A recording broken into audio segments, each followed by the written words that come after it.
एका विद्यार्थ्याचा मेसेज आला की सर, राज्यसेवा मुख्य परीक्षेसाठी द हिंदू वाचायचं आहे की लोकसत्ता वाचायचं आहे.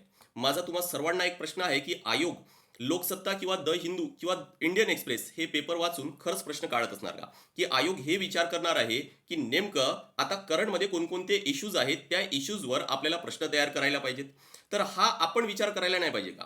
दुसरा अजून एक प्रश्न मी तुम्हाला विचारतोय की कोणताही एक पेपर वाचल्यानंतर त्याचे कोणतेही एडिटोरियल्स वाचा, कितीही वर्षाचे वाचा, तुम्हाला वाटते का खरंच की त्यात सर्वच मुद्दे कव्हर होतील म्हणून?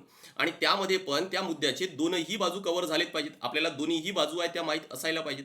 प्रश्न हा पण आहे की जर तुम्ही लोकसत्ता वाचत असणार तर त्यामध्ये नॅशनल इश्यूज आहेत ते खरंच तेवढे कव्हर होतील का? की त्यामध्ये लोकल इश्यूज चांगले कव्हर होतील? आणि जर तुम्ही द हिंदू किंवा इंडियन एक्सप्रेस वाचत असतात तर महाराष्ट्रातले जे मुद्दे आहेत ते खरंच त्या पेपरमध्ये कव्हर होतील का? हे प्रश्न पण स्वतःला विचारा. आणि या प्रश्नांचे उत्तर जर तुम्हाला मिळाले असेल तर मला वाटतं की जी बेस्ट स्ट्रॅटेजी काय असायला पाहिजे, की आता मुद्दा नेमका काय आहे, त्या मुद्द्यासंबंधित आर्टिकल्स आहेत, एडिटोरियल्स आहेत, ते पेपरमध्ये चेक करा. प्रत्येक असं पण चेक करा की त्या मुद्द्यासंबंधित एका पेपरमध्ये जर तुम्हाला एक पॉझिटिव्ह साईड दिसत आहे तर त्याची जी दुसरी बाजू आहे ती कोणत्या पेपरमध्ये आहे, ते निगेटिव्ह साईड्स ते कुठं मिळत आहेत आपल्याला, हे पण नोट करा. आणि असा एक एक एक एक मुद्दा जो पण करंटमध्ये असतो तो कम्प्लीट करा. इथून तुमची योग्य आहे तो अभ्यास होणार आहे.